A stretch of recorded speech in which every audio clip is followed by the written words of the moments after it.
आज हम बात करेंगे इतिहास की हैरान कर देने वाली घटनाओं के बारे में। चलिए शुरू करते हैं वीडियो। नंबर 1, मुगलों ने बदल दिया राजस्थानी महिलाओं का पहनावा। राजस्थान में घूंघट हालांकि यहाँ की संस्कृति और परंपरा का हिस्सा है, लेकिन हमेशा से ऐसा नहीं था। मुगलों से बचाने के लिए राजस्थान और आसपास के इलाकों में पर्दा प्रथा शुरू हो गई थी। मुगल कानून के मुताबिक अगर बादशाह की नजर किसी औरत पर पड़ जाती थी तो उसे हरम का हिस्सा बनाया जाता था। ये मुगल ही थे जिनके डर से हिंदू विवाह रात में विदाई करनी शुरू की गई, यानी कि तारों की छांव में विवाह होने लगे। मान्यता ये भी है कि सती प्रथा भी मुगलों के डर से अपनाई गई परंपरा बनी गई। वैदिक भारत में रचित किसी भी ग्रंथ या पुराण में घूंघट के बारे में नहीं लिखा गया है। सिर्फ घूंघट ही नहीं बल्कि दूल्हे का सेहरा भी मुगलों की देन है। मध्यकालीन इतिहास में सबसे पहले देखने को मिलता है। 15वीं शताब्दी में शुरू हुई पर्दे की ये प्रथा राजस्थान में आज भी जारी है। खासतौर पर राजपूत समाज में यह खासी मान्य है। हालांकि अब इस परंपरा को बुजुर्गों को सम्मान करने का तरीका माना जाता है। राजस्थान में घूंघट करना एक मान्य परंपरा है। आधुनिक हो चुके यहाँ के लोग आज तक ये परंपरा निभा रहे हैं। किसी को घूंघट लेना है या नहीं लेना ये उसका खुद का विवेक है, वरना भगवान के आगे जाते समय भी आप सिर ढक लेते हैं और हमारी संस्कृति में तो बुजुर्ग भगवान के समान ही माने जाते हैं। नंबर 2, आज भी अंग्रेजों के कब्जे में है भारत का ये रेलवे ट्रैक। देना पड़ता है पैसा। हाल ही में देश में 78वां स्वतंत्र दिवस मनाया गया। इसके बावजूद आज भी एक रेलवे ट्रैक अंग्रेजों के कब्जे में है। इस रेलवे ट्रैक का नाम शकुंतला रेलवे ट्रैक है। ये रेलवे ट्रैक अमरावती से मुर्ताजापुर तक 90 किलोमीटर का है। इसका काम 1903 में शुरू हुआ और 916 में रेल लाइन बनकर पूरा हुआ। आज भी इस ट्रैक का स्वामित्व ब्रिटेन की प्राइवेट कंपनी के पास है। एक समझौते के मुताबिक आज भी भारतीय रेलवे ब्रिटेन कंपनी को रॉयल्टी देती है। भारतीय रेलवे हर साल कंपनी को 1 करोड़ 20 लाख की रॉयल्टी देती है।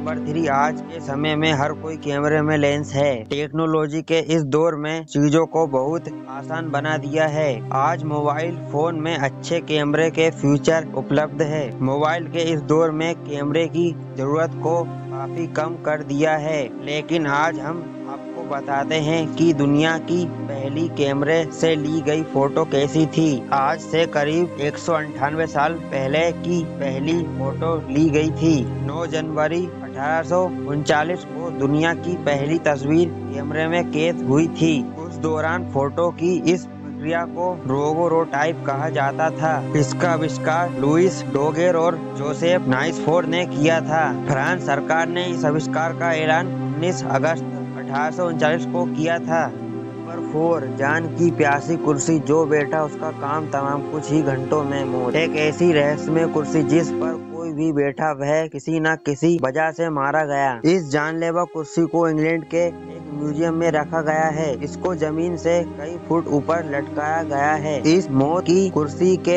ऐसे कई किस्से हैं जो आपके रोंगटे खड़े कर देंगे। ये कुर्सी थॉमस बास्बी नाम के एक शख्स की थी। वह कुर्सी पर किसी को बैठने नहीं देता था। थॉमस की पसंदी चेयर पर एक बार उसके ससुर बैठे गए थे। थॉमस ने उनका मर्डर कर दिया। इस मर्डर ने दोषी थॉमस को फांसी के तख्ते पर लटका दिया गया था। फांसी से पहले थॉमस ने श्राप दिया था कि जो कोई भी इस कुर्सी पर बैठेगा उसकी मौत हो जाएगी। कुछ समय बाद जब कुर्सी पर बैठने वाले 4 और लोगों की मौत हो गई तो लोग दहशत में आ गए। लोगों को इस बात का एहसास हुआ कि यह कुर्सी स्थापित हो चुकी है। द्वितीय विश्व के समय कुछ सैनिक चेयर पर बैठे थे। युद्ध में सब मारे गए। कहा जाता है कि आज भी थॉमस बास्बी की आत्मा इस कुर्सी में है। कुर्सी अब म्यूजियम में है। इस कुर्सी को डेड चेयर के नाम से भी जाना जाता है। नंबर 5, दिल्ली की इस मस्जिद के स्तंभों पर देवी देवताओं की खंडित मूर्ति लगी है। यहाँ तक कि इस मस्जिद के क्षतिग्रस्त भागों में मूर्तियाँ दिखाई देती है।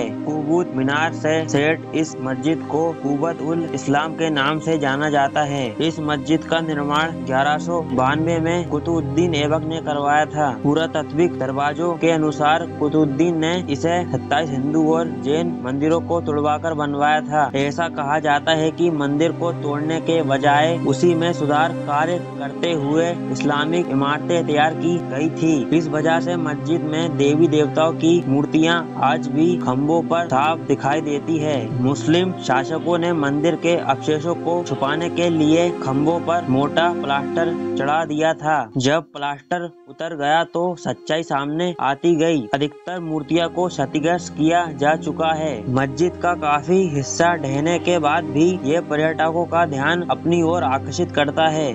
नंबर 6 बेहद नशेड़ी थे मुगल बादशाह काबुल से लाते थे अफीम और शराब। मुगल काल में कई बादशाह को अफीम और शराब का बुरी लत थी। भारत में मुगल काल की शुरुआत के साथ ही अफीम और शराब का उपयोग शुरू हो गया था। मुगल सल्तनत की नींव रखने वाले मुगल बादशाह बाबर शराब और अफीम का आदी था। बाबरनामा में इस बात का जिक्र है वह अपने साथ काबुल से ही शराब और अफीम लाया था। एक रिपोर्ट के अनुसार सभी 6 मुगल बादशाह के काल में ड्रग्स और शराब का इस्तेमाल काफी होता था। उस दौर में यह बहुत चर्चित था, बल्कि इसे कल्चर का हिस्सा माना जाता था। मुगल बादशाह कई दिनों तक नशे की हालत में डूबे रहे।